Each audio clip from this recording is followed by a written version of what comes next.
choice of your show hosts and their guests, and not those of the Entertainment Network or any affiliated stations.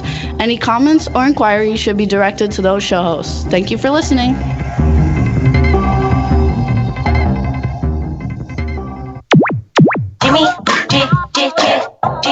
Jimmy, this is MC Alfred. I'm just chilling, Jimmy Sayo sitting down and designing. Why every man them are thinking, what are we gonna be wearing?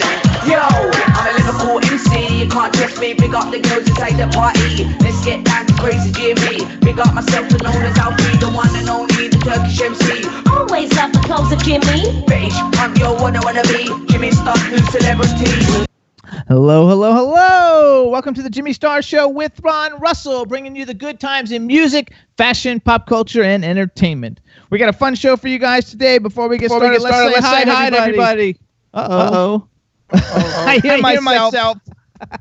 Feedback, we're starting off good. Hey, everybody, what's up? So before we get started, let's introduce my cool, outrageous man about town co-host, Mr. Ron Russell, who had a birthday yesterday. Yay! Happy birthday, superstar. Yes, I turned 25, and it's a bitch being 25 years old because, I'm so young to the world and innocent and absolutely naive and demure and charming, sweet and kind and generous and lovely and beautiful. And, do you ever hear so many lies in your life all in a row? I turned 79 years old yesterday. And nobody wants to be 79, so how can they say happy birthday to me? What's so happy about turning 79? You only got a couple of years left before your ashes, so celebrate. What celebrate? I'd rather forget about it, make believe that I'm still 50. Okay, you get to do that if you want. Happy 79th birthday, though. Thank you for the shovel you gave me and pavers for the patio and a beautiful Bluetooth speaker that I put out there for my flowers to hear music. What else you give me? Your daughters gave you a party the night before. My daughters did a little dinner party with our friends Garrick and Tony and Gerardo and Jimmy and I and Leslie and Deirdre. They made a beautiful dinner and a lovely birthday cake, and I had balloons, and it's really, really nice. Then last night, Jimmy took me out for dinner. He took me to Jenny's because on your birthday, you get a Grand Slam for free. He didn't know that, though, when we went there. No, I thought Jimmy was springing for the $5.88 that the Grand Slam cost. Actually, it's $9.19. No, that was on sale. They were having a thing for $5.88. So he didn't know, but I brought his driver's license so I could get him a free meal. So I had a free meal, a free Grand Slam. And then we went to the Meanwhile, movies. Jimmy had steak, and what'd you have? No, I had a Cobb salad with steak in it. Yeah, Cobb salad with steak. I had a egg with a piece of bacon in it. No, anyway, you had pancakes, and you had sausage and bacon. Oh, my God. It was just an incredible meal. Anyway, that was my birthday. Then we went to the movies, and I cried half of the movies, and I do not recommend you go see this movie if you love dogs.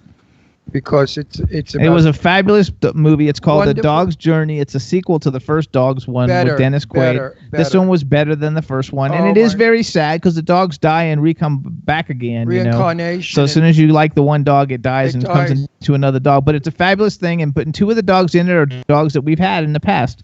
One of them was an Astro dog, like we have our little Astro that we got a month ago, and the other one was a Scooby doll, which is a Mastiff. Scooby-Doo.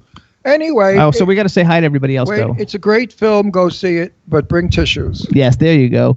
Before we keep going, too, we forgot to say hello to everybody. So what's up to the man behind the boards in Pennsylvania, Mr. Scotty J? Hey, what's going on, guys? And Ron, I would just like to wish you a very happy belated birthday, and the years have been kind, my friend.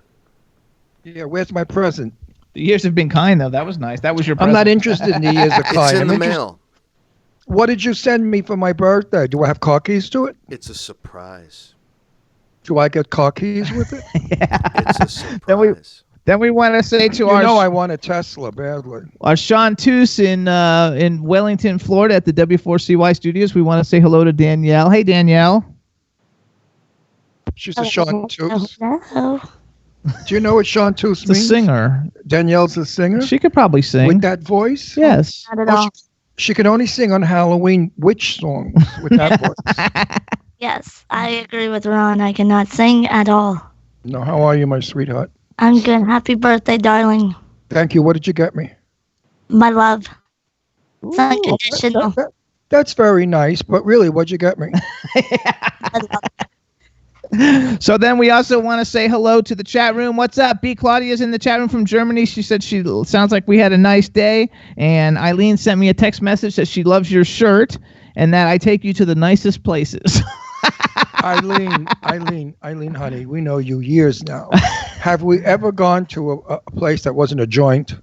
I mean, with Jimmy only loves dives and joints. That's okay. I mean, we did a video which should be up on Facebook in a little while. Watch it. We shot it with going to La Valerise, which is the most expensive restaurant in Palm Springs. And I'm saying, oh, Jimmy's surprising me. He's taking me to La Valerise for dinner. And then the car makes a quick U-turn and it goes down Palm Canyon Drive and you see Denny's. And he's, I'm taking you to Denny's. And he pulls into Denny's. It's very funny, the video. It's going to get a lot of plays. And he thought that he had to pay $5.99 for the meal. And not I got me. it for I free. wasn't paying for jack he thought shit. I had to pay $5.99. You had to pay for the El meal. Cheapo. El Cheapo. And the food's good too. The Grand Slam is good. Everybody should get one. So anyway, then No, but let me explain one thing. This is the Denny's that I used to go to with Mr. Richard Blackwell, the 10 Worst Dressed List guy and the fabulous designer, and Jane Russell, the legendary movie star. We used to go there with Beryl Davis and a bunch of celebrities. It was a celebrity place for coffee and pancakes and eggs.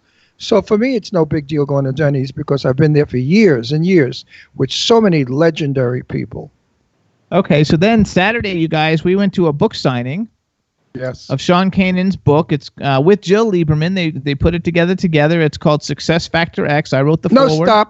Stop. You can't brag about yourself. It's narcissistic. I will take over. Okay. Jimmy Starr wrote I gotta let the dog in. Jimmy Starr wrote the foreword, and the foreword is fabulous. He's got more pages than anybody else in the book, but that's Jimmy Starr. It's a great book. I suggest you all get it. It's #1 on the bestsellers list, and it's a beautiful picture of Jimmy. If you buy the book and send it to us, I'm sure he will sign it for you. So get the book. And we're going now to Sean Kanan and Jill Lieberman's book signing in L.A., I believe, June 10th. So if you're in L.A., folks, come to the book signing. Where will it be? It's at Barnes and Noble. Barnes and Noble in the Grove. In the Grove. It's a good restaurant in the Grove, too. A couple of good restaurants. So go have a lunch. Come to the book signing. Jimmy will sign the book, and I'll bullshit with you a little bit. And we'll Sean talk. Kanan's going to be there, and Jill Lieberman, and Eric Roberts, and a whole bunch of people are going to be there. A lot of celebrities, because everybody also, it's got 48 celebrities besides Sean and Jill that wrote chapters in the book. In Palm Springs, few lived, but in L.A., everybody's there. So we're going to have tons of celebrities coming in and out. Even celebrities that we don't know are coming will surprise us. Absolutely. So it should be an interesting video day. And on Friday, I did my episode of the Success Factor X podcast. No, you can't do that either. It's Yeah, I am. No, I got to do it for you. Okay, go ahead, but that's my segue for you. Jimmy did a podcast, big deal. Anyway, he was lousy, but that's okay. No, seriously, Jimmy did a great podcast with Jill Lieberman and Sean Kanan, and it's funny and it's good, and he tells all how we met and all kinds of silly stuff, and when he was a designer of great clothing, dressing Madonna and Elton John and the other broad, what's her name, the crazy one, the one with the pink hair, Cindy Lauper. Oh, okay, yes. And it's going to be out, and he's going to have it up on video, so you'll see it on your YouTube, or you'll see it on It'll come out in Facebook. June. It'll come out in June. In June. June is busting out all over. Remember that song? No, nobody does. That song was before my time. Okay, so we went into the studio and... we went into PNN Studios, and I recognized the guy that was behind the control booth. And I said to Jimmy, oh, my God, that's my old, not really boss, but my old cameraman and I guess... boss, yeah. I don't know. I never called him a boss. And I had a lot of videos with him that we did. And when I left him to go do my own show, it wasn't a happy time, but now we're friends. So now he said he's going to give me my Tab Hunter interview, which is wonderful. It's my favorite interview. And John Waters' interview, which is equally as fabulous. So they are going to look for it. And it's going to take a while because back then they didn't label the shows. So now they've got to go through thousands of boxes of shows to find the ones. These are like 12, 13 years ago. So anyway, I want to thank them at PNN, and it's Alan Edwards who is doing the videoing of all the old shows, and Alan is terrific. Now, I was extremely, extremely impressed with the studio. It's got millions of rooms, green screen, fabulous, sound booths, sound stages, and guess what? If you want to have a video made, it's $85 an hour, which is unheard of. Hookers make more. Streetwalkers, they get $150 an hour. Anyway, it's $85 an hour to have a film made. So all of you out there who want to get something done really well, because Alan Edwards is quite a photographer, I must tell you, go on Facebook right now and you'll go to Ron Russell's show page and you'll see my interview of Lorna Luft. And Alan shot that. Camera clarity, color, wonderful sound, fabulous. So go to PNN. You do the rest, Jimmy. So it's PNN Media Group, you guys, and I also see PNN.1 Media. It's digital design and production studios. It's located on 1281 North Gene Autry Trail, 1281 North Gene Autry Trail, Suite M. It's in Palm Springs, California, 92262. You can call 760-896-4238, and you can also email Alan at pnnmedia.com, and it's a great location. It was super great. It's got sitting rooms and kitchen and snacks and everything. Just say Ron and Jimmy sent you, and I think they give you donut and coffee for free or something. But anyway, now I kept my end of the bargain, boys. Now you keep your end of the bargain and get that Tab Hunter show to me quickly. Tab Hunter was a dear friend of mine. I loved him tremendously, and I miss him always. With Jane Russell and Mr. Blackwell, my 3 babies that I miss. And I want to see that film because it was a beautiful, beautiful show. I was checking to see if I could find their Twitter, but I don't see it. Well, here, it's PNN Media Group, everybody. I think it's PNN Media Group. So if you want to be a filmmaker and you want to show the world what you do, go to PNN Studios and green screen it or sit in the room and interview it, whatever you want. It's only, which is a joke, $85 an hour. That's a big hour. You know how much film you do in an hour? I mean, 16 minutes of anybody on camera is enough. I don't even want to go see Frank Sinatra years ago if he did an hour show. It was boring. It was too much. So it's an hour for $85. Go. Don't be stupid. If you want to host your own podcast, put together a TV show, anything you want to do, they can do it for you. Yeah, shoot you in front of a green screen. If you do it half-assed with your cell phone, it looks half-assed like your cell phone. You want to be a pro, go to a pro. Have the pros shoot you professionally, look like a TV show, then send it out as audition tape. And then you may get a response. Grow up, get wise, get to PNN. There you go. You got to love it. All right, everybody. So then pretty soon we're going to call our first guest. Before we do that, let's just tell you who we have. We have Chloe Lowry coming on. Her Twitter handle is I'm_just_Chloe. Then in the second half of the show, we're going to have Kieran Garrett come on. He's in the UK, and he's got a new single called Divergence. He's the most fabulous keyboard player you'll ever meet in your entire life. It's going to be a lot of fun. Scott. Yes, sir. Does it look like Chloe's online? Well, I've given her the heads up. So, okay. Yeah. So I have 2 more minutes. We're a little bit early, so Ron will tell you another quick 2-minute story. What else can I say? I'm speechless. I'm lost for words. You believe that? The weather's gorgeous now in Palm Springs. No winds. Beautiful. High of maybe 92. Sunny, bright, and gorgeous. This is what I like. Really nice, warm weather. We've had some really crazy weather here in California as well as the rest of the United States. I believe it's because of the nuclear explosions that Kim Novak, what's his name? Kim Jong-il or something. Kim Jong Novak. The guy in Korea. The guy in Korea. He always confuses it on purpose with Kim Novak, the famous actress.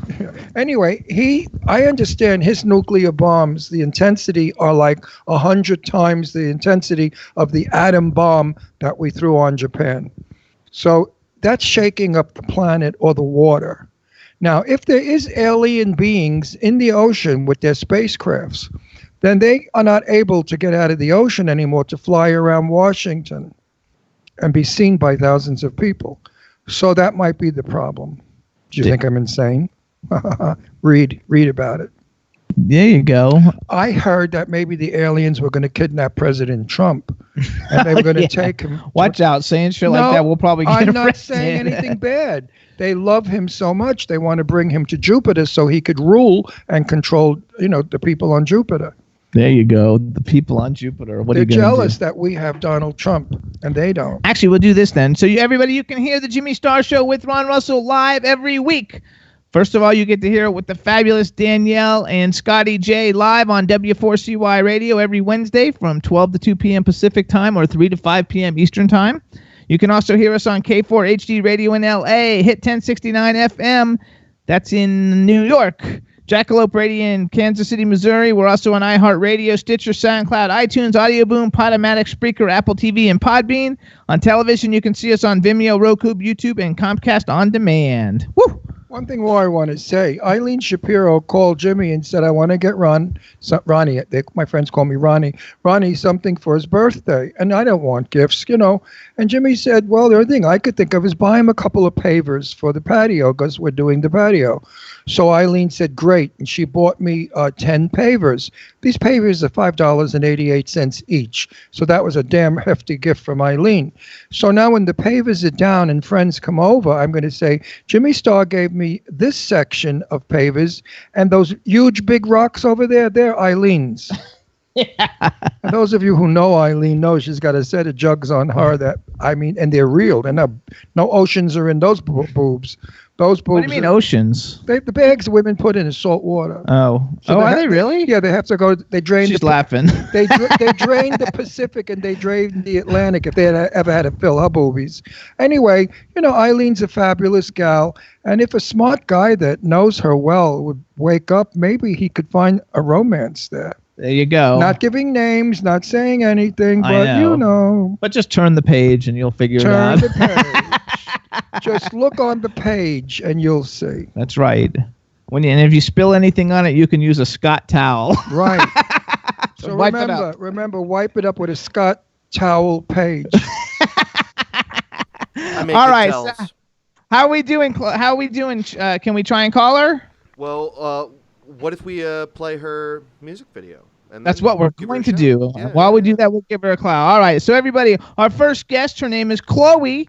And her Twitter's I'm Just Chloe. She's a super talented, super gorgeous singer. Been working for a long time. She has a new album that just got released. And we're going to play this song. It's called Giving Up on You featuring Nathan James. You guys both got the video ready? How is Nathan? That's a different Nathan. I'm not on Nathan? No. His name is Nathan James, too? I know. This is a different Nathan. We have a Nathan James who's a dear friend of ours that we love. Okay, so how about you guys play Unenjoy? How's that? Sounds good. All right, everybody, here's Giving Up on You featuring Nathan James by Chloe Lowry. Enjoy!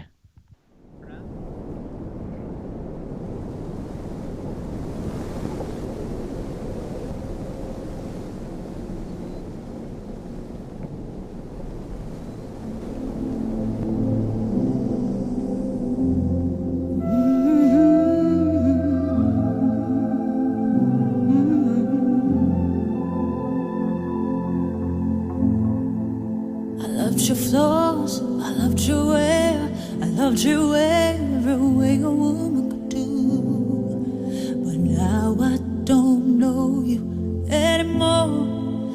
The time I wasted on you, what the hell was I still holding on to?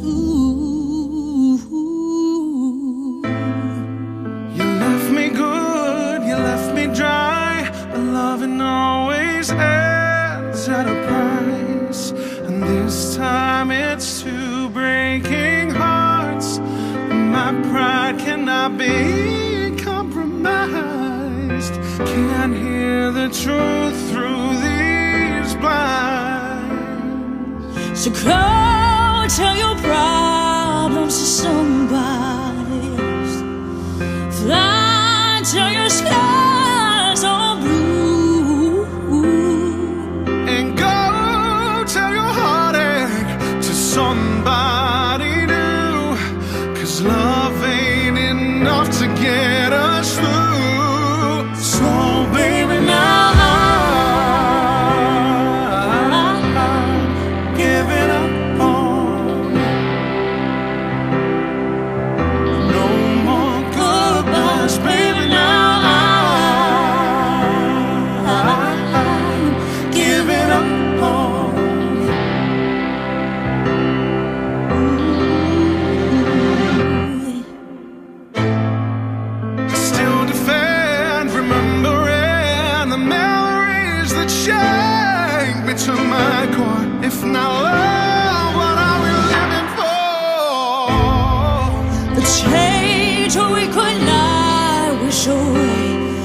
So loneliness comes with the rain. So go tell your problems to somebody else. Tell them your whole life's truth. When they leave you astray, 'cause the drink's in the way, love still won't be enough to get us through. So baby, now give it up on you. Giving up. And no more goodbyes, baby, now give it up on you. Giving up. And no more goodbyes, baby, now. The better times we will survive. Takes a lot to realize the things that we love. So baby, don't you all these blurry lines we will divide. No more wasted cries, 'cause baby, I will Never again say goodbye. give it up on you. Giving up. Give it up on baby,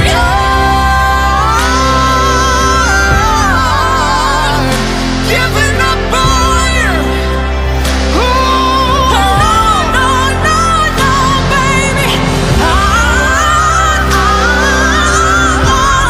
Give it up on you.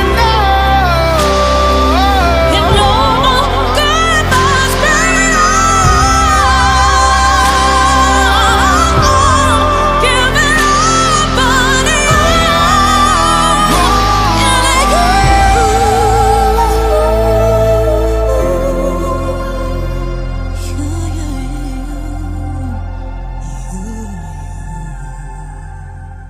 Am I alive, you Everybody, guys? we are live. We are live right now. All right, everybody, that was Giving Up on You featuring Nathan James by Chloe. Chloe, say something before we introduce you, and let's make sure we can hear you. Hello, hello, hello. Yay. All right, everybody, now we want to welcome to the Jimmy Star Show with Ron Russell, the incredibly talented and beautiful Chloe. Hello and welcome to the show. Hello, everyone. Before we get started, let me introduce you to everybody, starting off with my cool, outrageous man about town co-host, Mr. Ron Russell. Hello, my dear. Now, years ago, there was a wonderful perfume, and it was called Chloe. Are you familiar with it? I am. I have worn it on many occasions. And are you a sweet-smelling and sweet as Chloe perfume? And you know what? Sometimes it depends on the day. It depends on my mood. I have a little spicy side, too. I'm not going to lie. You're certainly a very lucky girl. What a beautiful smile. Because life gave you a beautiful face and what a powerful voice. And I didn't hear your whole song because for some stupid reason, they never shoot us the music. We just came in on the tail end and I looked at Jimmy and my eyes opened up. I don't know if you saw that. I heard this powerful voice coming out and I thought, wow, I got to hear this record. I've been listening to you on Spotify. I've never heard you. I'm being honest because I don't have time to do all that stuff, but I'm going to listen to you because I think because I said to Jimmy off camera, will I like her music? And he said, absolutely. So that means you can sing. Aw, thank you. That means everything. I really appreciate it. I've been listening to you on Spotify, and we're going to talk more about your album and everything in just a minute. We got to finish introducing you to everybody. Starting off with, we've got at the W4CY studios in Wellington, Florida, we have the fabulous Danielle. Danielle, say hi to Chloe. Hello, hello. Hello. And then we have our videographer who's in Pennsylvania, who you know because he's the one who helped set this whole interview up, Mr. Scotty J. So say hi to Scotty J. What's up? What's up? Hey, Chloe. Nice to see you again. Nice to see you. All right, everybody. So first of all, I'm from Florida. You're from Largo, Florida. Is Largo the same thing as like Key Largo? No, it's like in the Tampa area. Oh, okay. I didn't know. I grew up in Miami, and I went to high school in West Palm Beach, Jacksonville for a high school, and then Gainesville for University of Florida. So like I'm a native Floridian, and now we're in Palm Springs, California. And I met Ron in Boca when he was living in Boca. I love Boca. I kind of lived in the Boca area for about a year and a half when I was working with Yanni because he lives down there. Yes. Yeah, I like I've been over Boca. there.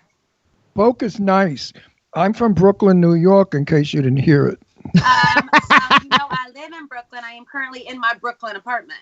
Are you kidding? Good girl, good girl. Where are you can't give us where you are, damn it. Let's put it this way. Are you near Red Hook?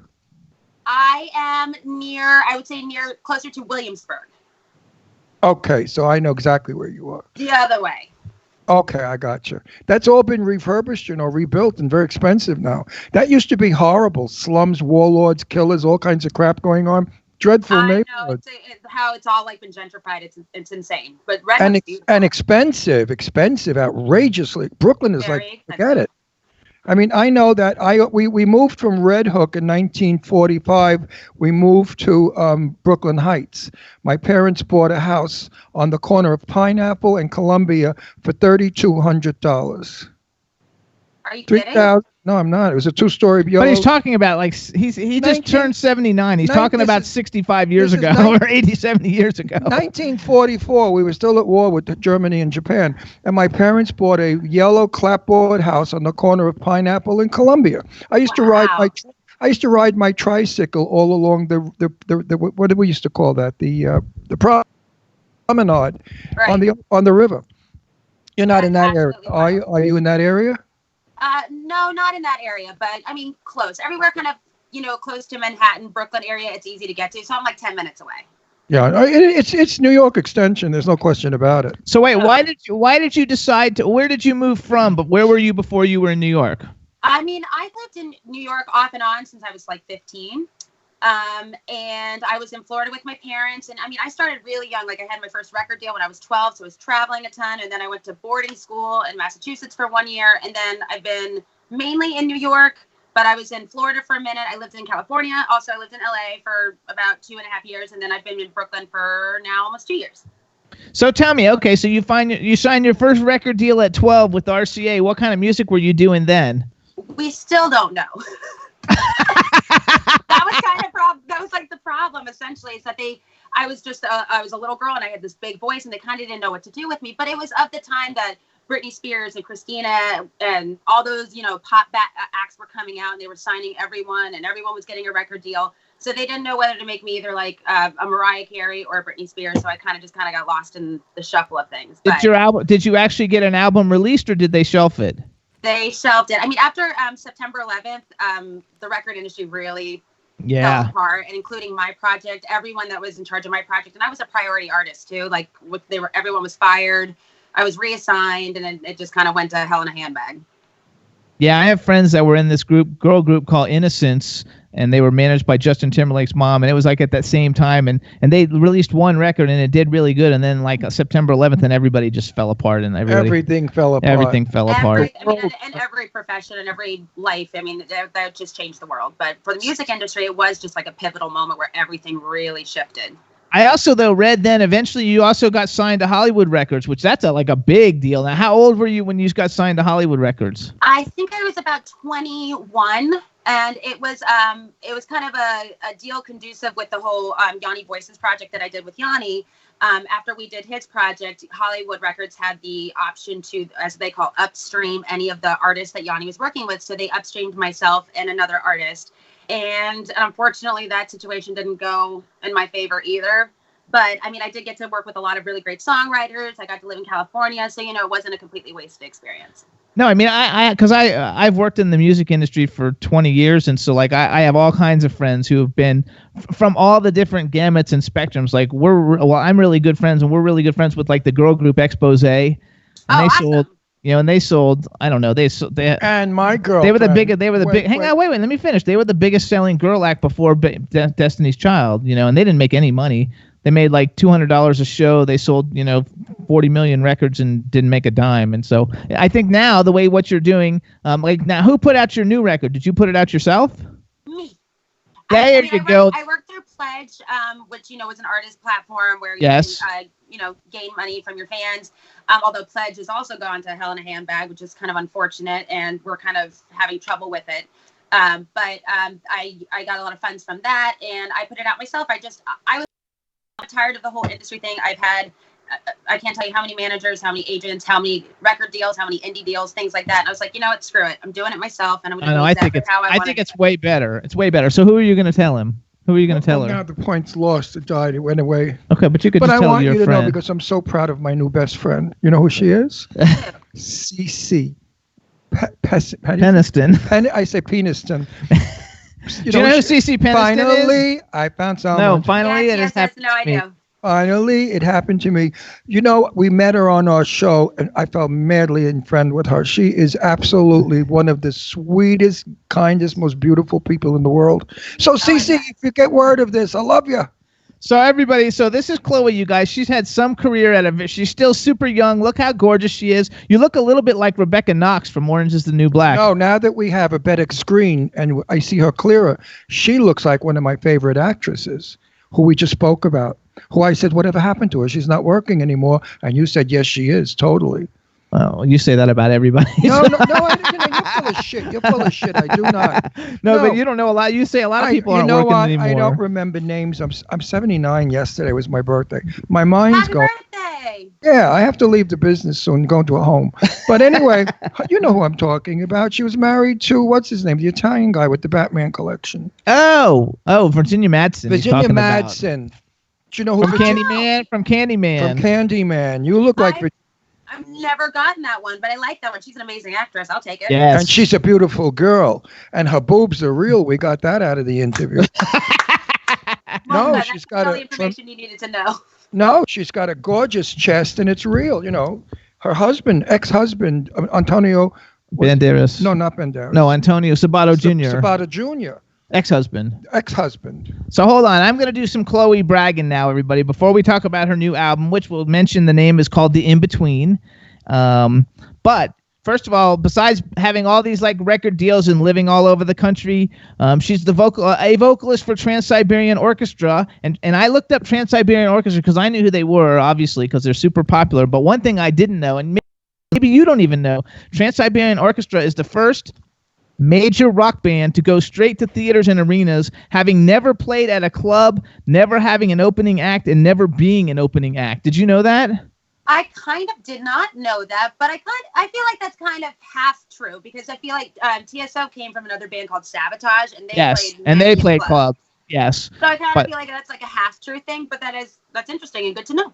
It's a very cool thing, and the fact that you're singing, and if you Google anybody, you guys Google Trans-Siberian Orchestra. If you think you don't know them, you do, because they've accomplished so many wonderful things in the world of music. So she's the vocalist for Trans-Siberian Orchestra. Her new album, The In-Between, is her first solo. This is her album, all her, without anybody else involved. That's why she's goes by Chloe, which I think is fabulous. She's also performed on Broadway with Rocktopia.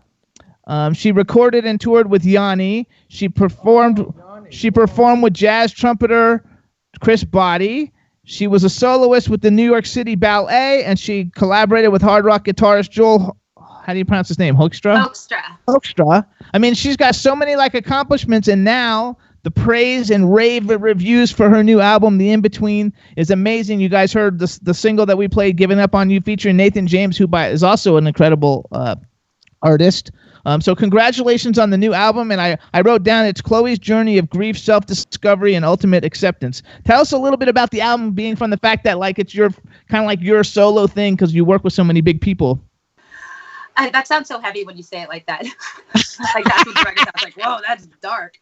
No, but you have a very big classical background because the people that he named are classical. I do.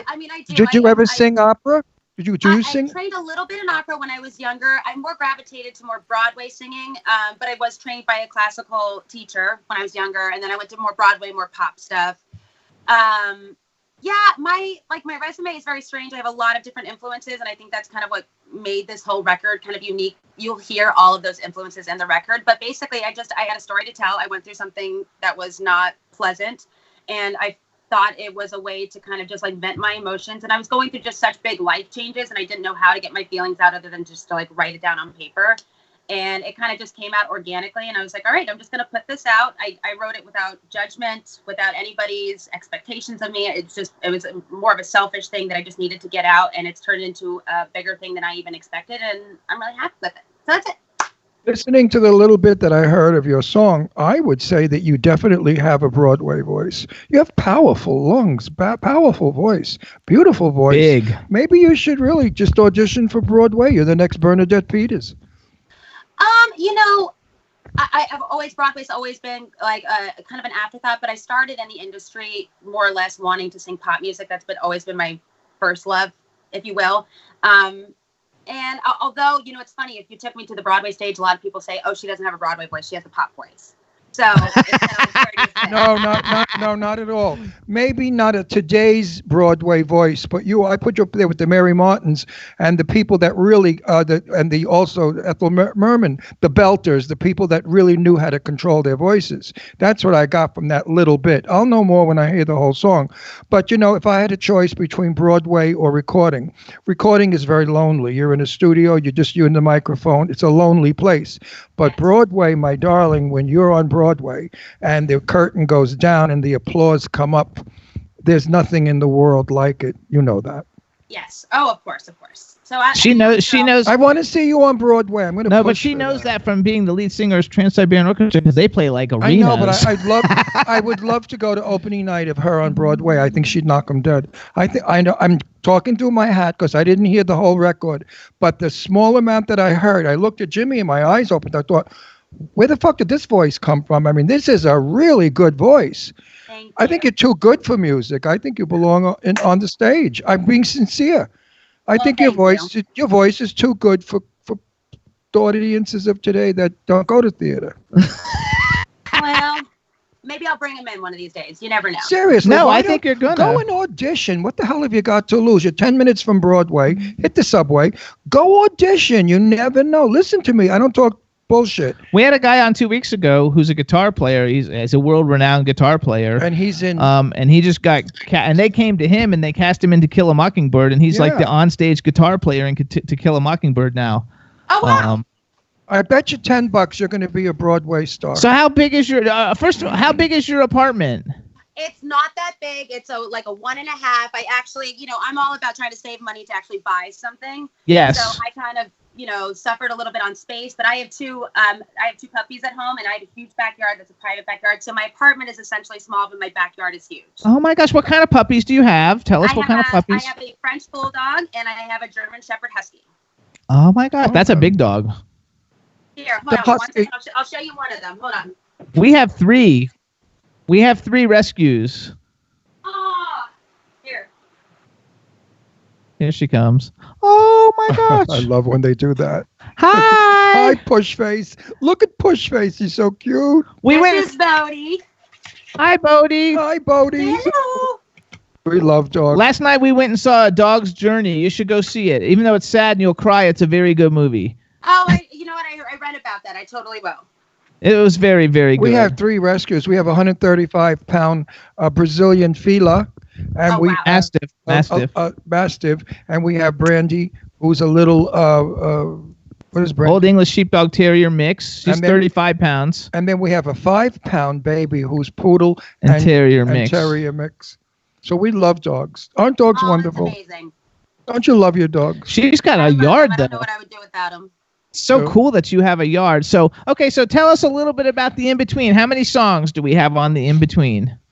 There are, I always actually forget this question because I have so many songs, but then I also have like 30-second to 1-minute interludes in between each song that kind of depicts what the emotion of the next song after it is depicting. I think there's like 15. And it was supposed to only be an EP, but it kind of turned into a full-length record. And it's just, it takes you on a journey. I really encourage people to actually listen to it from top to bottom if you have the time, and you'll really get something out of it because it tells a story. I love it. And it's first of all, you guys, if you want to get the album, you can go to that has your whole name in it. That's okay, right? That's totally fine. www.chloelowry.com. It's CHLOELOWERY.com. And you can get the album there. Her website is fabulous. Her website also has music videos. There's another music video for another song up there. I forgot. It's a one-word title, I think. What was that one? Do you remember? Well, I have a couple videos up. I have Shiny Toy up, Renegade, Giving Up Renegade. on You, and then I have a couple interludes. So there's a bunch of videos up there. And by the end of this, once we're all done releasing it, because every song on the record has a video to accompany it, so it'll be basically like a full-length movie come probably September. So Oh my that's gonna God! be interesting What a to see. smart idea that is. That's a very smart idea. How many albums have you recorded so far? Technically, probably 20. I kid you not. But this is the first one that I have personally put out. With So my name nobody can fool around with you. You own it. on it. It's mine. Yeah. And That's, so did that's you the only way to go today. did my you dear. write all the songs also? I did. I'm really proud of that. I actually sat in this room that I'm talking to y'all in. This is my mini studio. I record everything here on my own. I do all my vocals. I do all my vocal production like by myself. And then I work with my producer remotely. But I wrote everything, here, just on my piano, on my guitar. Yeah. Oh my gosh, how cool is that?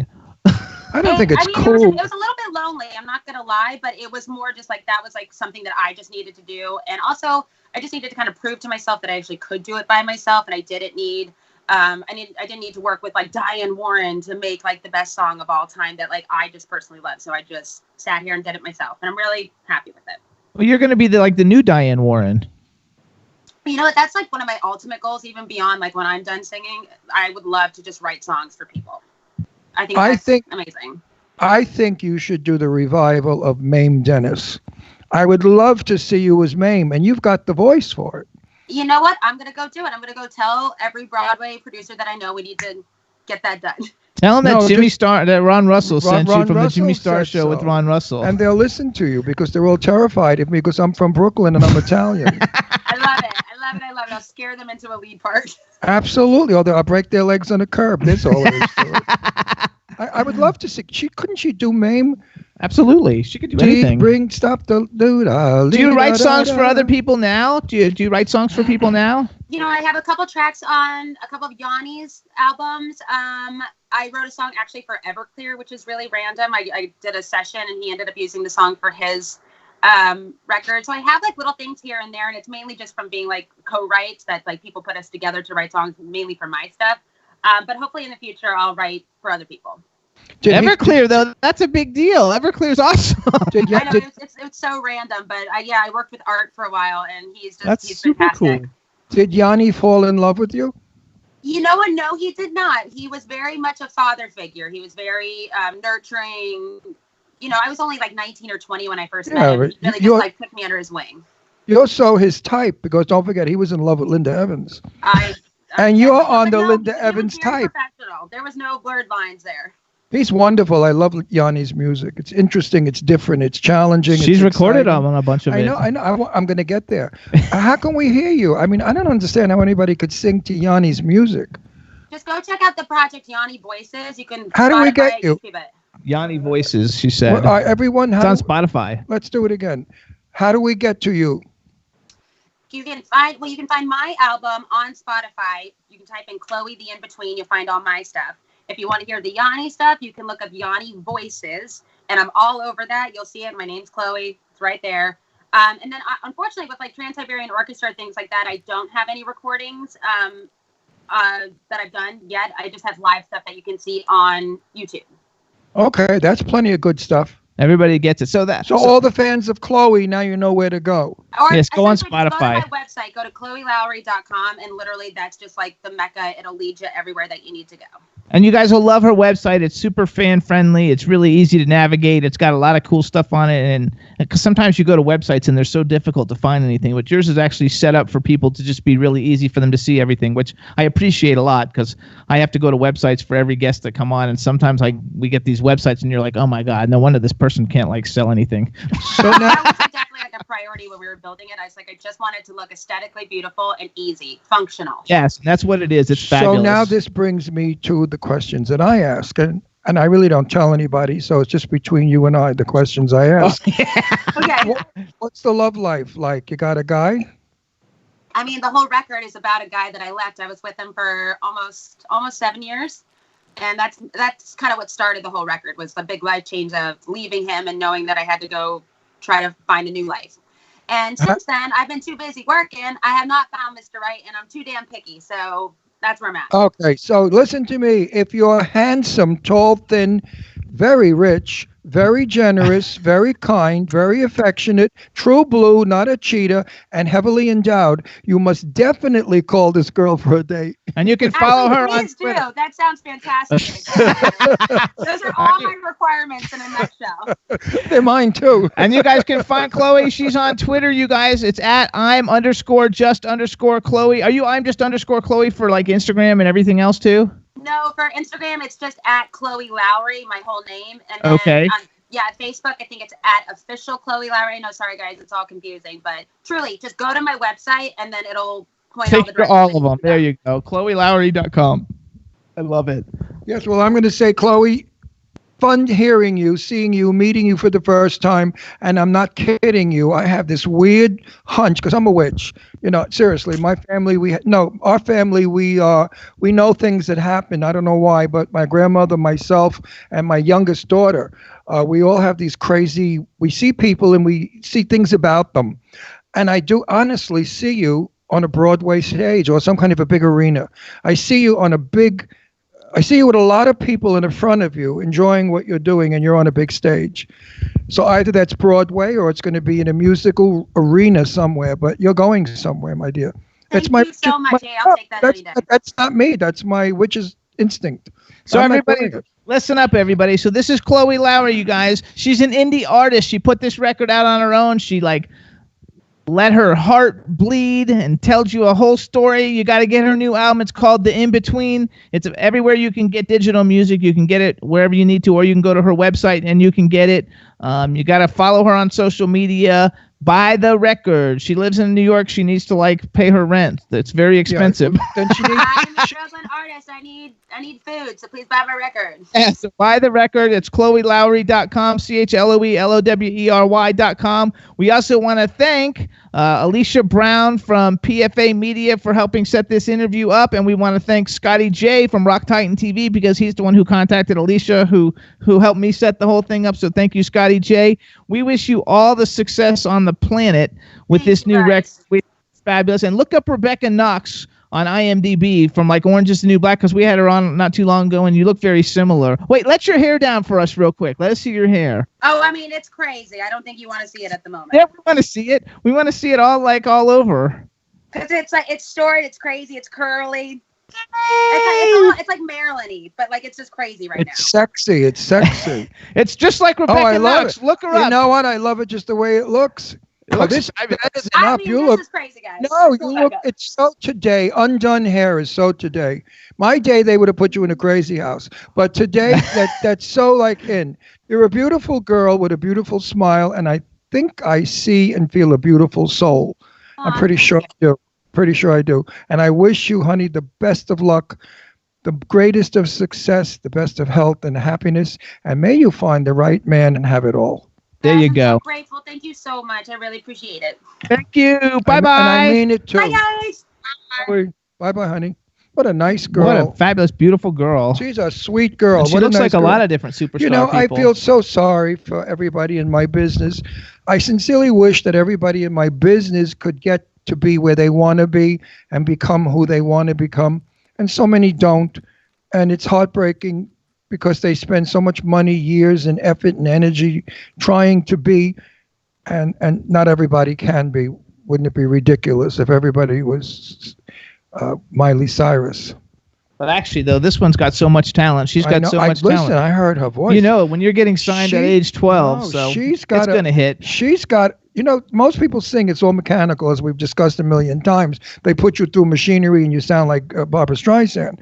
But this one's got a powerful voice. Powerful. I That's mean, what Scotty J said she when could- he She could knock the socks off you, and I think that kind of voice is going to be recognized. everybody knows I like those big voices. So that's No, why. I see her on Broadway. I'm seriously in a big musical, belting them out. The audiences would vibrate from it. I think it's fabulous. So again, everybody, check out ChloeLowry.com, and Chloe is ChloeLowry.com. Yay! Okay, so we're gonna take a quick music break. You guys ready for a music break? D, Danielle, and Scotty J. Let's do the Sherry Oakley Little Girl video.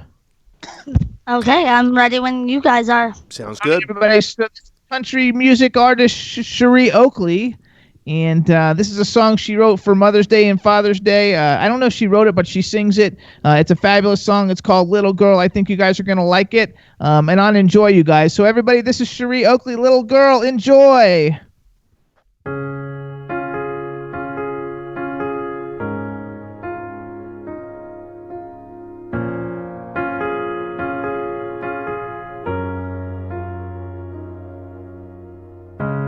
Little girl, big dreams. You're a princess on your daddy's knee, playing dress up in your mama's clothes, hairbrush singing when you're all alone. Don't forget these days, don't let them slip away.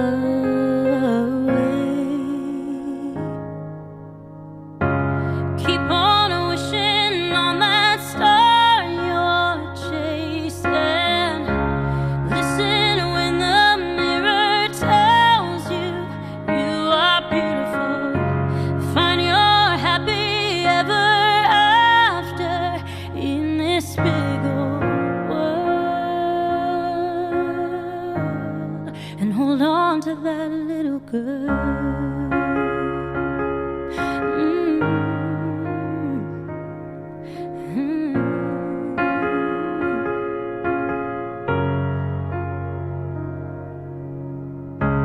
Growing up is so bittersweet. Life's a mystery when you're 17, falling into love and falling fast. Hearts break easy when they're made of glass, shattered on the ground, in pieces all around. Just remember when you lose that shooting star you're chasing, when the mirror on the wall says you're not beautiful, there's a happy ever after in this big old world. Just hold on to that little girl. Hey, yeah. Ooh.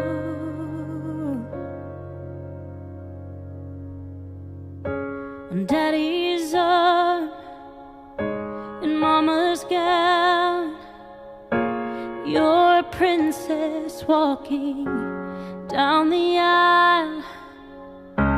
You found love, dreams are coming true, and soon a little girl that looks a lot like you will change everything.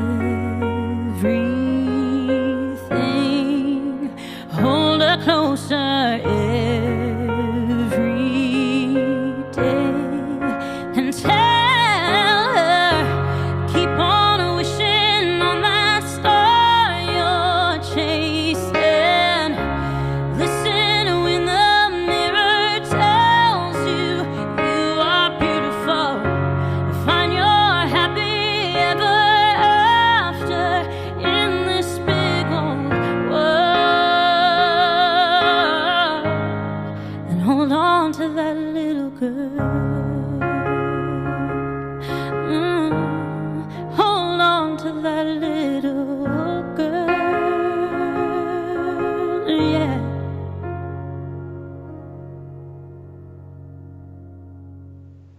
All right, guys, we're back. We're live. All right, everybody, that was Sherry Oakley, Little Girl, you guys. We've been playing her other single, Work It.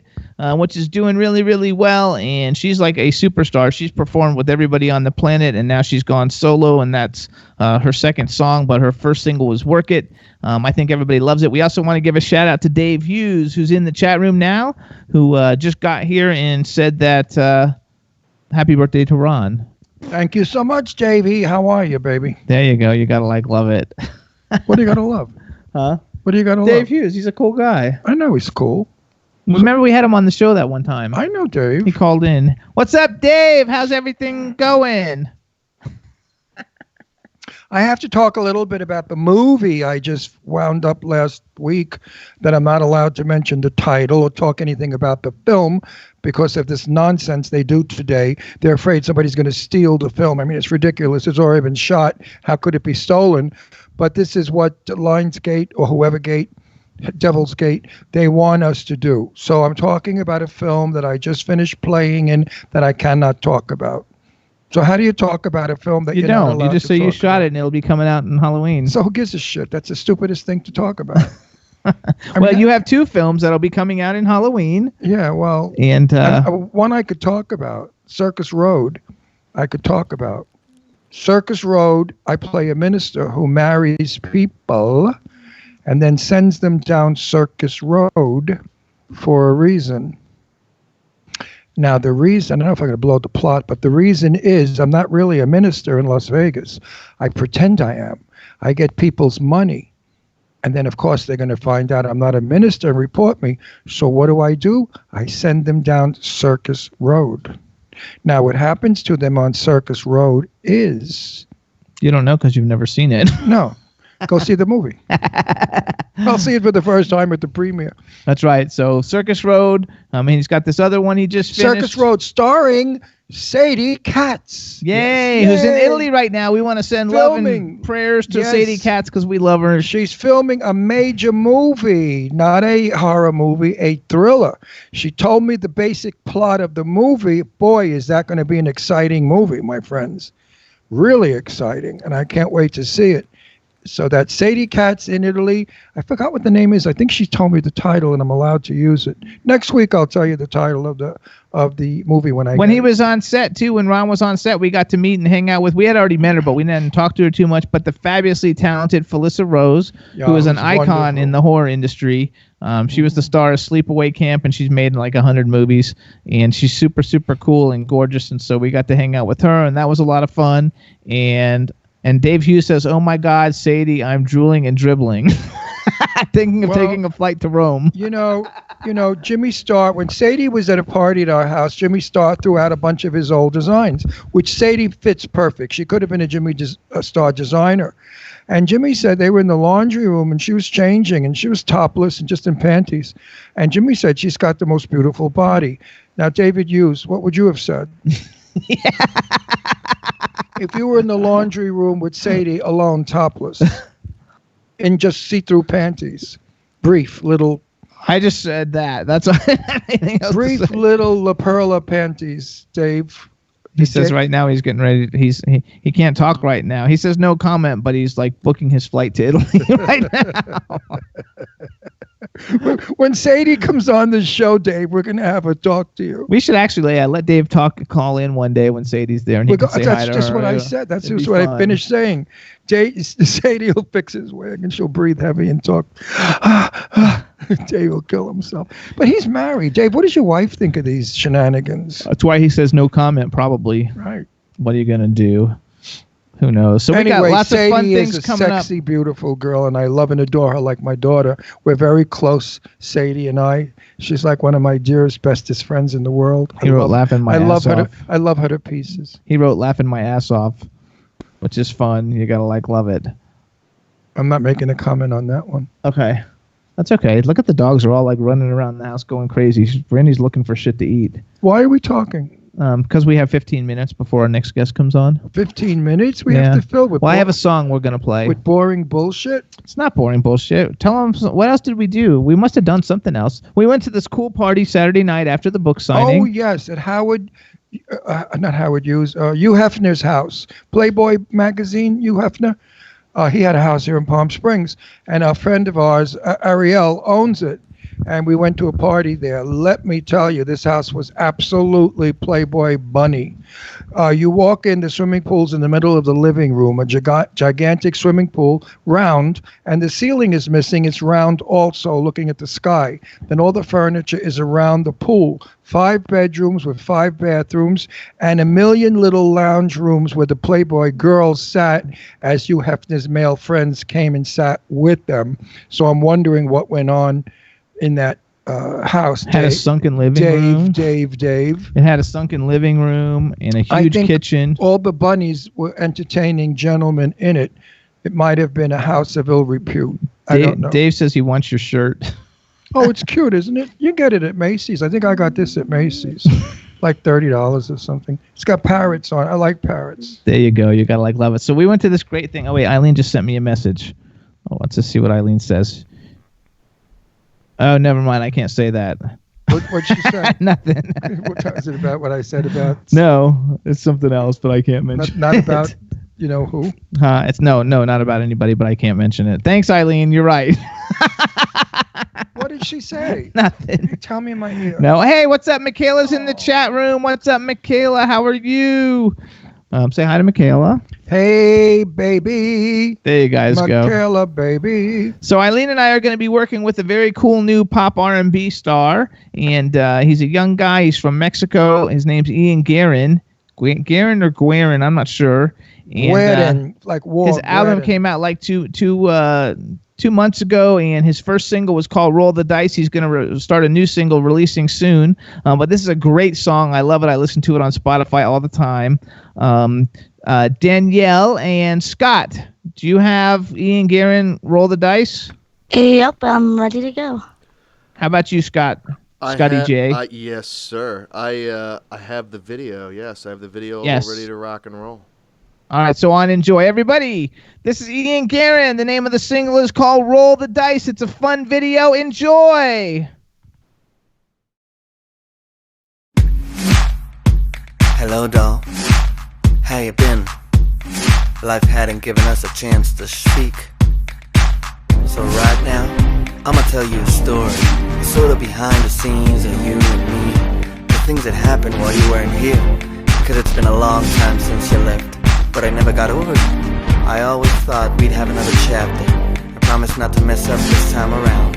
Let me pick it up when we left it. I believe it was on my birthday of 2013. Remember that girl I dated, or whatever that was that faded. Her sister was 10 times better than she. Our little days have since gone by, and you since but not my love. I still miss the way you used to say goodnight, and how everything you said and did had style, and the way you taught me the quality charm. Can't be spending houses cause the restaurants, long as you always got one you like. So I'ma take a little jizz on the dice. I'ma take a little jizz on the dice. Now that you've blocked me out, lift my pride. I'ma make my move and show you what you want. And now we ain't so grown up, I'm grown up. Now it's your turn to roll up. We're doing what you know. The universe is calling. Roll them, come on and roll them, roll them. Come on and roll them, roll them. Come on and roll them, roll them. Come on and roll them. Feeling with too many girls makes me lonely. I'm looking for your name in every vision from me. I'm tired of saying I love you, but I'm feeling for them. Sorry, well, love. I've seen my darkest days. I'm out, go past mistakes. I'm not the one you meant. Come on now, fix it, yeah. I'm taking you out and showing you a good time. I know the man screwed you better. But girl, those days are over. I'm here to treat you right. I'ma take a little jizz on the dice. I'ma take a little jizz on the dice. Let a chip break me out, because my pride. I'ma make my move and show you what you want. You know we ain't so rolled up. I'm rolled up. Now it's your turn to roll up. We're doing what you know. The universe is calling. See, my mama made it clear. Love is only for the brave. Love is only for the brave. Love is only for the brave. See, my mama made it clear, and she's making no mistakes. Love is only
right, guys, we are live. All right, everybody, that was Ian Guerin. Roll the dice. If you want to hear the rest of his album, it's a really great album. Go to Spotify and type in Ian Guerin, IANGUERIN.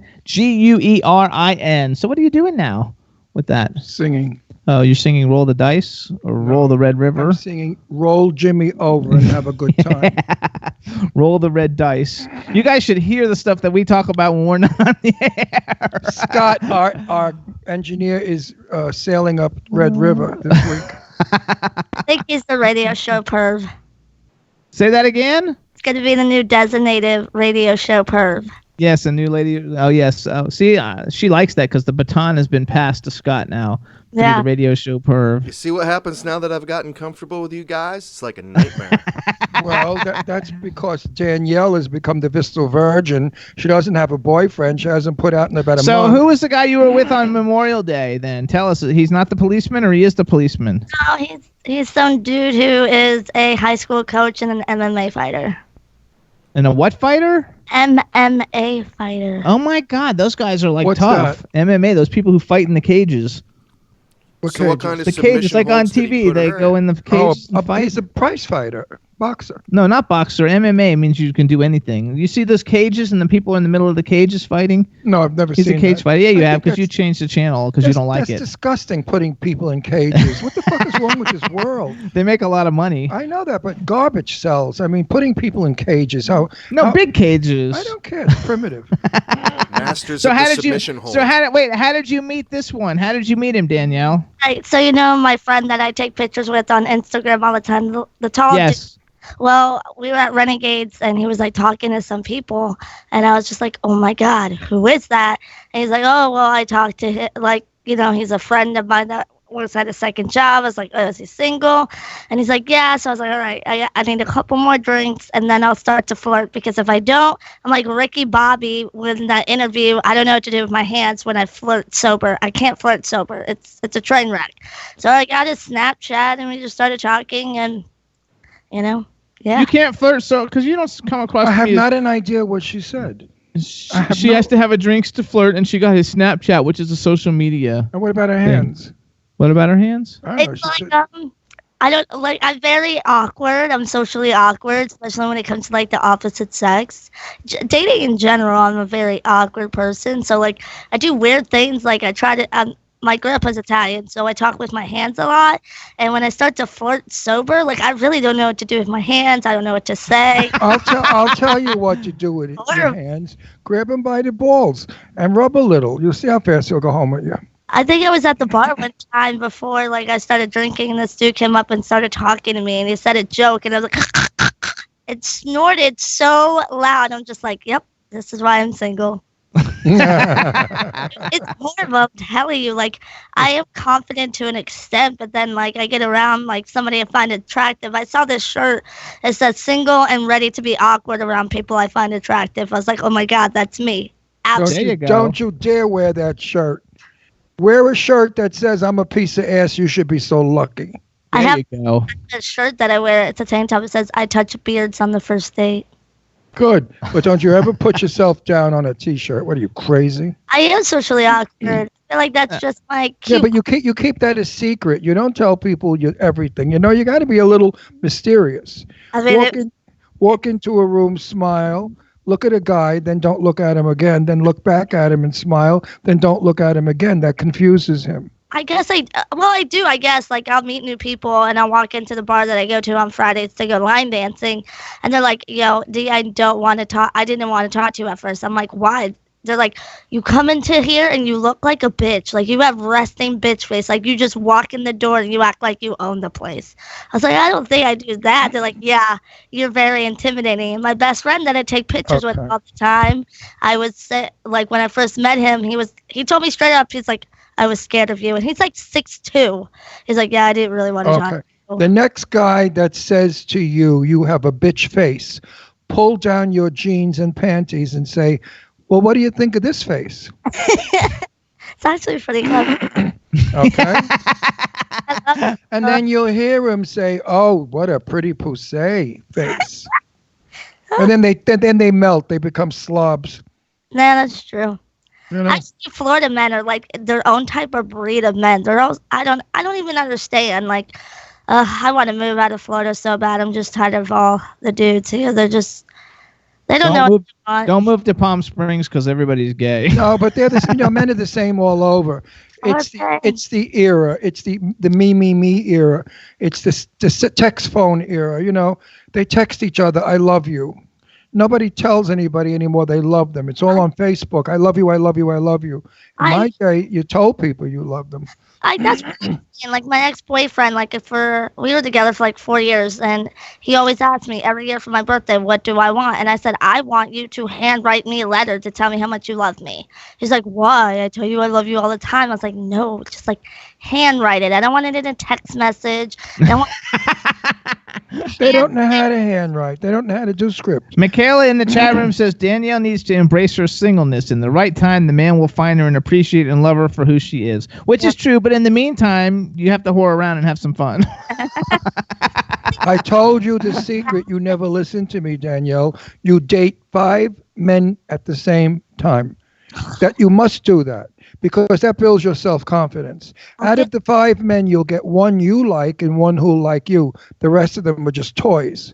They're good for your ego. Let them beg for your body. Let them wine and dine you. Let them think they're going to go somewhere with you. But you know damn well they never will. But they're good for your ego and they keep you active. Then the one that really likes you knows about the other 4. He'll go after you because men want after you get what you want, you don't want it. You know the song? some pretty good dating advice, I'm not going to lie. No, really, men, I made a point of it. Jimmy knows this. Anybody that knows me over the 100 years of my life, since I'm a young guy of 16, I always made it a point to find 5 people to date at the same time. I used to count them. I used to go all over New York. Until he got with one, until he found the right one. Then when I found the right one, that was it. Wasn't interested in anybody else.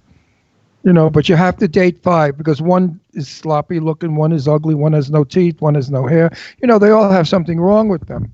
And then you sort them out, get rid of the ones you don't like and keep the one you like. But only dating one man makes you desperate and hard up because you put all your eggs in one basket and you say, oh, I love him, I love him, I love him. And then when he leaves you, you have nothing.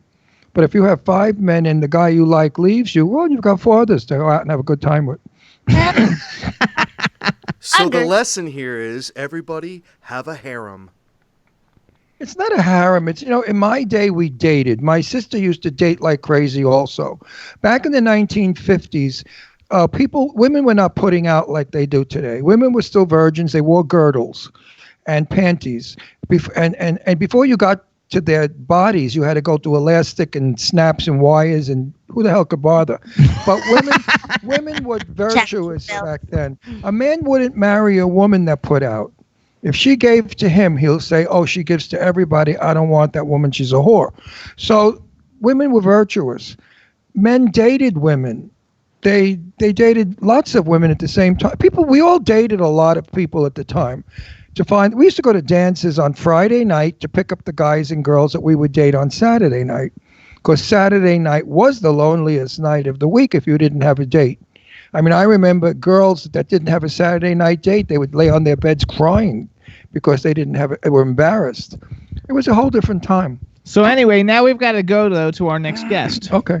So, you guys both have the single Divergence, right? Yeah. Yep. All right, so we're going to play, and then we're going to get Kieran Garrett on the phone. The name of the song is Divergence, you guys, and Kieran goes by Kieran Garrett and Symphonic Beats. The single came out not too long ago. It's really cool. He's one of the greatest piano players you will ever meet, and I think you guys are going to like it. He's not Skyping? Yes, he's Skyping. Oh, okay. So the name of the song is Divergence. Enjoy, you guys. Here's Kieran Garrett, everybody. Divergence. Enjoy.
All right, everybody, we're live.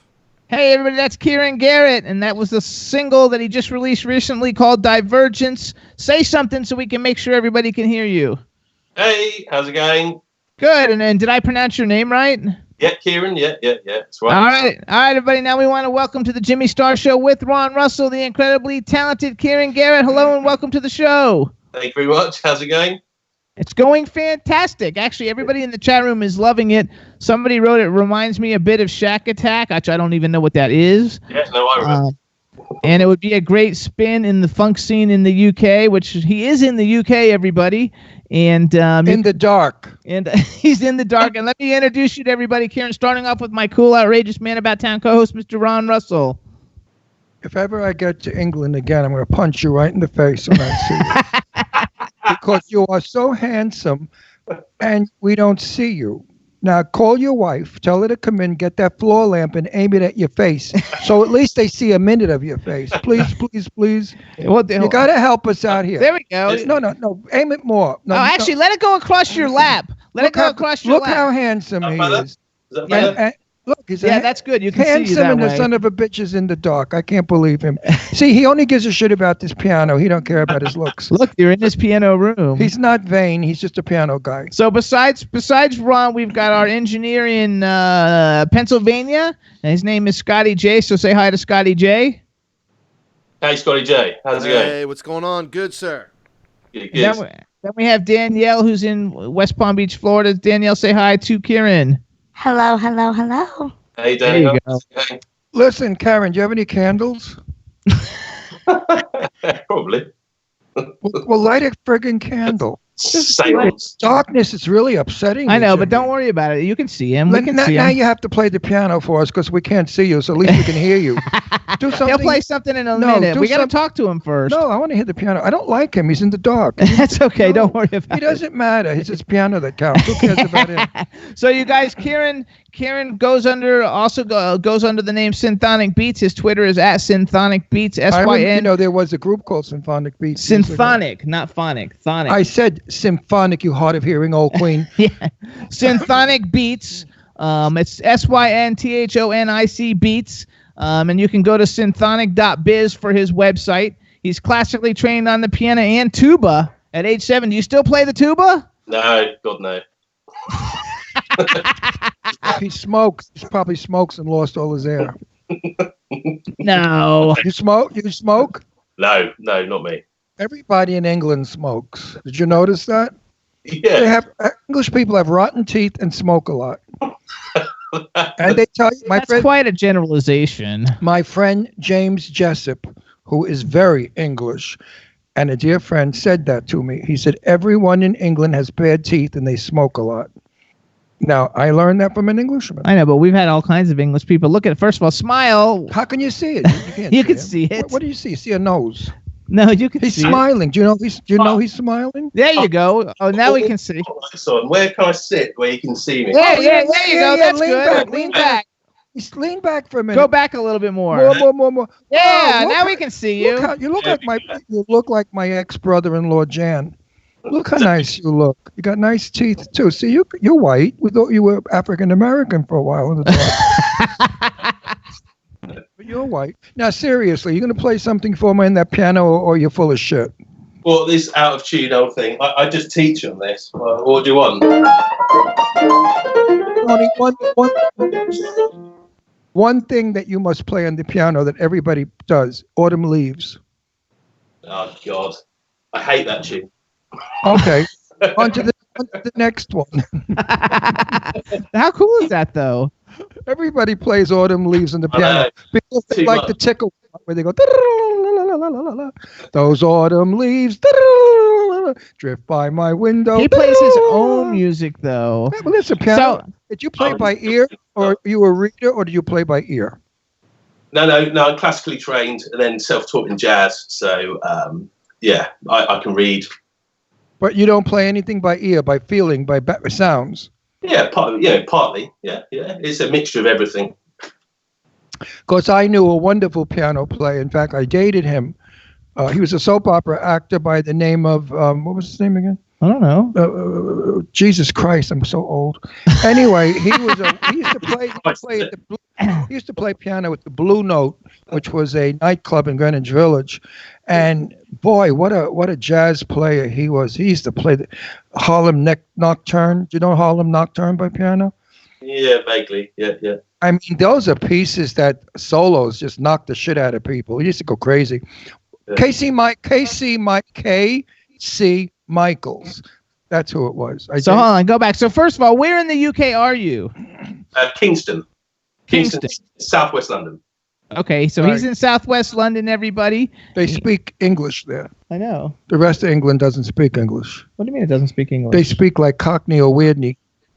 Is that true? Yeah. It depends on where you are. They do down the pub. Sorry. I only know Marble Arches. Because every time I got lost in London, I would say, could you tell me how to get to Marble Arches? Because my hotel was there. And they'd put me on the tube, and they'd send me to Marble Arches. Now I'm on the tube with my daughter Leslie, and there's a woman or man sitting opposite us. We couldn't figure it out if she was a man or a woman. Because a lot of the older English people, the men look like women, and the women look like men. Did you ever notice that? They all look like Maggie Smith. And yeah, really, it's true. So I loved it. Then we went to Toulouse. Dave Hughes is laughing. Then we went to what's her name's wax museum, Madame Tussauds, which is in London. I love London. Piccadilly. I've been to Madame Tussauds in Piccadilly Circus. You know what I didn't like about London? We had this is going back 20 years ago or more. We had breakfast in American dollars, $21 for bangers and eggs and something. I got balls over there. Really expensive food. Don't you find the restaurants expensive? He doesn't have anything to compare it to. If he lives there, then he's used to it. No, it depends where you go. But I've been to the States a few times, and the breakfasts are way better. So, okay, we'll give you that. And cheaper. Jimmy took me to Denny's for my birthday yesterday. I got it free because it was my birthday. They give you a free Grand Slam. Jimmy's a big spender, by the way. Do you guys have Denny's in the UK? No, I've been there. I've been to Denny's. Okay. But I seriously love England. I go there often, and when I'm in London, I feel tired. What do I feel in London? I love it. I love the pop. It's something pop weird. music. There's something weird about London that when you're there, you suddenly get brought back to another time. I think is what I want to say. I feel like I'm in the day of Jack the Ripper. Yeah, it's the architecture. It dates back a bit further, doesn't it, than a lot of places in the States. Or Harry Potter. Yeah. You know, so wait. Is Harry Potter popular in London like it is over here? Of course. Yeah, I guess. Yeah. I love Harry Potter. I've seen all the movies. I like all of it. So hold on. We have many good friends who live in London. We have a lot of people who come on our show from London. So when we're in London, we really get entertained well, and people take us all over. We have a guy in the chat room. His name's Dave Hughes. He's from England someplace. I don't know where. He just typed in the chat room, London is not cheap. No, it's not. And you know what pissed me off? Just James Jessup and I are driving in. Oh, by the way, he let me drive because he's in Lancashire, all the way up in the country, North London, England. And he let me drive. I've never driven on the wrong side of the car.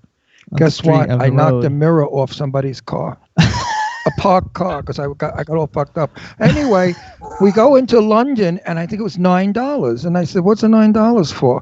He said, oh, you have to pay a toll to go into London to keep the cars out. I said, that's bullshit. The Queen is pocketing that money. She's buying wigs. Come on.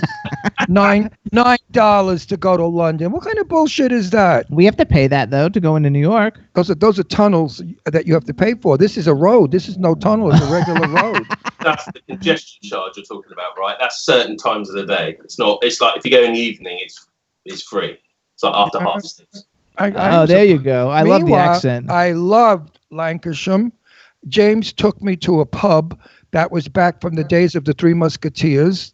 My hair was hitting the ceiling. That's how low it was. And I had the best 2 gallons of, what is it? Lager. The beer I love. Ale, is it? It's some kind of dark beer. No, the brown one, the really dark one. Ale. Yeah. The Ale. Guinness. Oh, Guinness, Irish. I had like 2 or 3 gallons of Guinness. Yeah, you have to drink at least 4 or 5 pints. I absolutely love it. You gotta like. All right, let's go. I was blitzed. Go back to the music. Wait, I was blitzed. We're gonna go there. We have time. This is interesting. People don't only want to hear bullshit about what they do. They want to hear stories. I'm gonna go to that. You met your wife where, in the tavern? I met her in a nightclub in Clapham Junction, actually. Clapham Common, if she's in London. Were you performing? No. Well, I was dancing. Does that count? Well, depends if you have clothes on. Now, is your wife pretty? I think so. Does she have nice teeth? She does. Good, you scored. How many kids do you have? No, we haven't. We don't have any kids. We're uncle and auntie to 3 nephews, 3 nieces. So. And no dogs. No, we've got a house rabbit. A house rabbit? Does it run loose? Yeah. But they shit all over. How do you live with that? No, he's trained. Trained? Rabbits poo-poo every 5 seconds. Her rabbit's trained and our dog's not. How do you train a rabbit? So he's just really good. Yeah, he craps in the same corner every day. He's good. Now for an intelligent. Is it white? White and black. White and black, okay. Now for an intelligent question, after all the stupid ones I've been asking. What made you decide on jazz and not something else? Because jazz is very difficult, but I must say it's coming back, and I'm happy because I love jazz. I've been to every Greenwich Village joint in the 1950s, and I've listened to some of the best jazz. And also in L.A., Earl Palmer, the drummist. Yeah. I've been to the Baked Potato. Did you ever go to the Baked Potato in L.A.? No. Next time you're there, go. The best jazz you'll hear in the country. Cool. So tell me, answer that question. What made you choose jazz? Because I love jazz. I've tried to answer this before and I can't. I was always drawn towards it when I was a kid, and when everyone else was listening to their rock and roll or pop stuff, I was listening to Miles Davis and Thelonious Monk, and it's just something I've been drawn towards, and it's in me. I just love it. So I can't answer it. I don't know. It's just something that I'm constantly drawn towards. Now, do you like progressive jazz? I like pretty much any genre of jazz. Any jazz, yeah. I like the more understandable jazz. When it gets a little too jazzy, they sort of go off and go all over. It's kind of frustrating. But if they stick to the song and they do a good... Peggy Lee, do you know who Peggy Lee is? Yeah. Yeah, she sang jazz, and she was one of the greatest jazz... And also, who the hell else? Quite a few American artists were great jazz singers. Who do you think is the best jazz singer? To be honest, the jazz, the straight ahead jazz I listen to, but I don't really like singers. I like the instrumental stuff. In terms of singers on the stuff that I'm doing at the moment, I like the R&B and the soul stuff. Lyndon David Hall was a great soul singer and multi-instrumentalist in the UK. He died a few years back, too young. But someone more current, I guess, Tom Misch, is that kind of style that I'm going towards if I want a singer. But yeah. How about Ella Fitzgerald? Amazing. They're all amazing, but it's not the kind of music I'm drawn. Not your thing, right? You just I like the Snarky Puppy and the Vulfpecs of current. Okay. That's the kind of stuff I like. No, but you mentioned Miles Davis. Oh, Jesus Christ, my mind. Miles Davis. Miles Davis. And I agree with you. He had a sound that was very different, unique than most. Yeah, and he changed. Yeah, man, and he changed music forever. And he was, yeah. So that's what I was listening to when I was 13, 14, 15, and.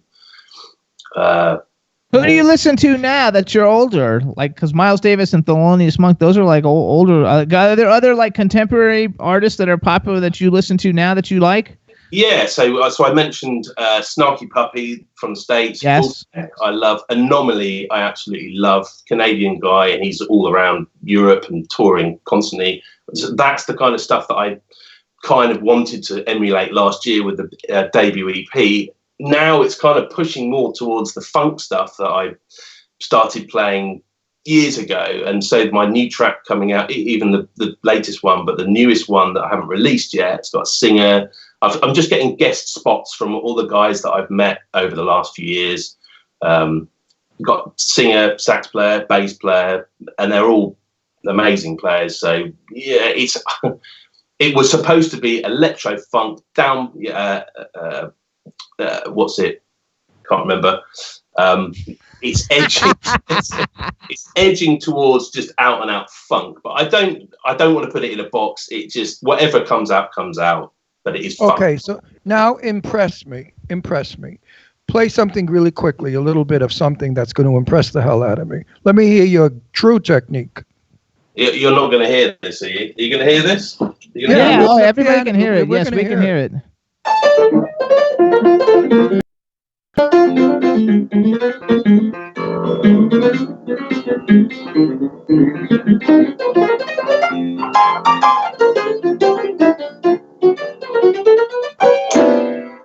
Makes me want to dance. You can play. You can bang that box, baby. You sure can. Really good. So you got fingers that move. You're good. Do you have to do a lot of stuff to train your fingers, or to keep your fingers so they don't hurt at the end of the day after playing? Yeah, it's just constant writing, constant playing, just keeps them fit. So if I'm writing a tune, I'll go it 8-9 hours. I don't break. That's only the loo. I just keep playing, and that's enough. Don't they tell you to keep your fingers in something warm and moist?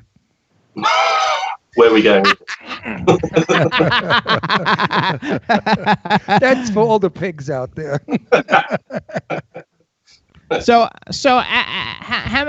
how much music have you actually released, and then where does anybody go if they want to hear more of your music, or if they want to purchase your music? Where do people go? So debut EP came out July. No, that's a lie. Single came out in July last year. Another single in August, and the full EP came out the 1st of September. The new single Divergence came out the 1st of May.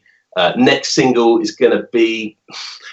I've just got the first mix back today from the guy that mixes and masters my stuff, and it's sounding great. A couple of tweaks here and there, so I guess another month, 2 months, and it's available everywhere. So on all platforms, iTunes, Spotify, everywhere. Google Play, everywhere. And I don't know about England, but I know in America, especially New York, jazz is like almost the number one music everybody's listening to. So if I were you, I would target all your albums this way, and you'll sell, because jazz is coming. I mean, Jimmy, you know how many jazz joints are in New York Yeah, now? there's a lot. Not so many here in California. I'm pissed off. We live in Palm Springs where the music is like Elton John.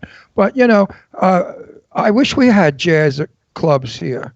I miss it. I miss going. Years ago, we used to go there. You could smoke a joint in the club because it was allowed. We go in the village, down the basement, and it'd be smoking. Everybody's smoking pot, and suddenly the blue lights come up, and the guy gets on the piano, and he plays something that your fucking head is floating out the door.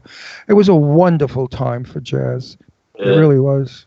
And I'm Have you happy been to it's New coming York? back. Have you been to New York before? I haven't. I was supposed to go last year. I haven't. I've been to Florida a lot. That's where my dad lives, so I go there quite a lot. I've been to LA. I've been to Palm Springs a couple of times. But New York or LA, we're going back end of this year. You've got to go to New York, and you've got to go to the dives, all the dumps and the dives down in like Bowery Place, all those clubs. They're horrible. They're bricks, rats down in the cellar. But boy, oh boy, you're gonna have a good time. The music's fabulous, and the people are totally outrageously real and wonderful. And I miss it so much. I'm gonna cry. I mean it. I miss it. I miss my New York. I'm a native. I was born in Brooklyn. So wait. So being a jazz guy though, like, do you listen to like mainstream music? Like, do you listen to like, I don't know, Coldplay, or like, I don't know, I'm just picking out a band, but do you listen to any mainstream music at all, or do you primarily listen to the stuff that you also play? Yeah, not really. Yeah, I just listen to anything remotely jazz. I love classical music, and I listen to the odd thing that I hear, now and again, more for production ideas, current production ideas. But no, I'll be brutally honest. Harmonically, it just bores me a little bit for a lot of the. No, I believe it. A lot of people think that. A lot of people don't like the music of now, at all. I find people that have beat. Now, let me define beat. When he bangs that piano, he's got beat in his piano. It's like he's playing a drum.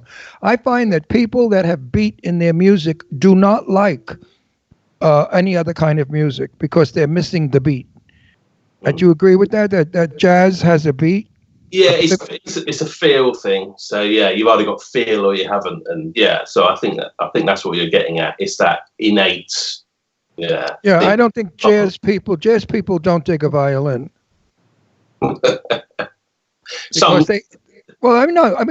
that I know that did jazz, when they start off, ten, what's her name, who used to play in the Village in the Four Oaks? I wish the Four Oaks was still around, and you go down there, you'd love it.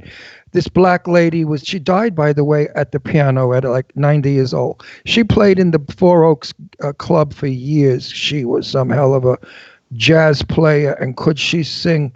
Whew. The old days were fabulous. People today don't think that the young kids don't dig jazz because it's not rap, and I think rap is repulsive. It's too much on production, and when you strip the production back, there's often nothing left.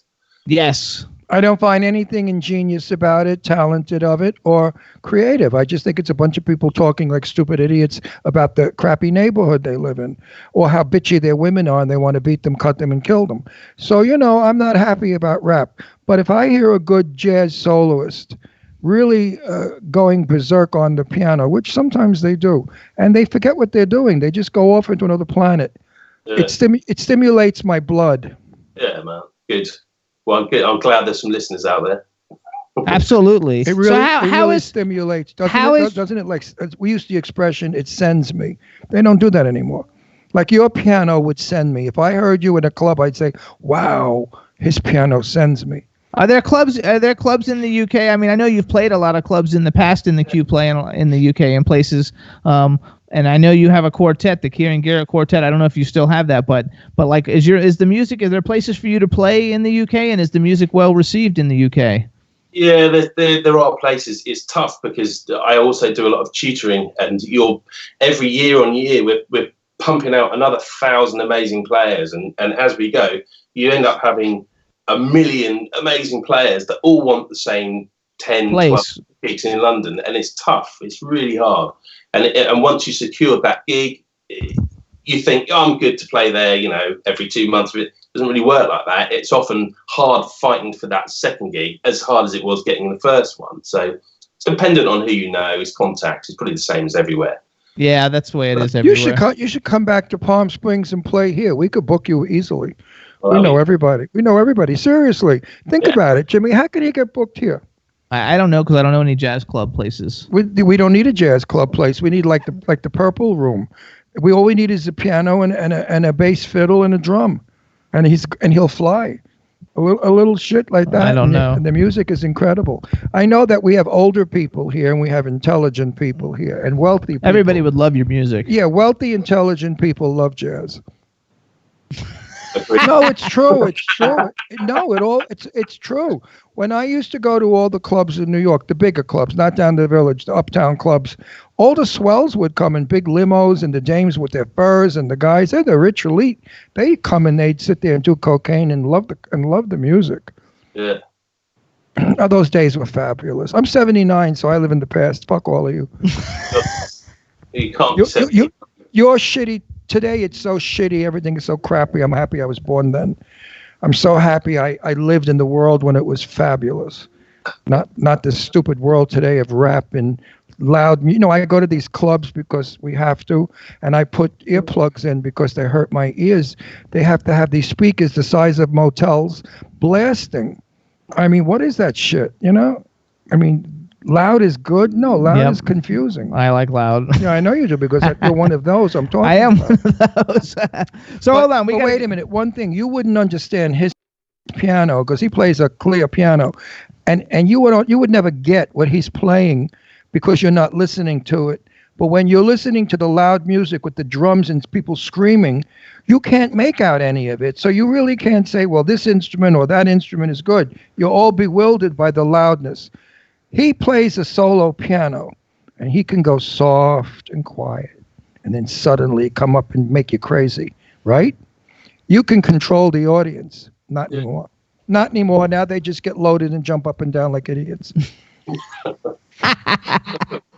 That's the difference, my dear friend. So you guys listen up. This is Kieran Garrett, and the single that we played was Divergence, which is available on all the digital download places everywhere around the world. It's also, his music's on Spotify. If you want to find out more about him, you can go to his website, which is www.symphonic.biz. So you actually went to school to study music, right? Yeah. So you're self-taught jazz, but you're totally trained like in music in general. Yeah. So I have to let him finish. I have to interrupt before he does that. I have to interrupt because it's important. Jimmy, you don't go to school for jazz. Either you have jazz in you or you don't. You don't go to school to learn jazz. You can learn how to play jazz, but there's a difference. And this guy, I believe, when he plays jazz, it's in him. Am I right? I'd like to think so. Am I right? Tell the truth. Tell the truth. Well, who knows? But yeah, I mean, it has to be right. I mean, I was classically trained on the piano and the tuba, and my course was performance and composition based, but it was all classical stuff.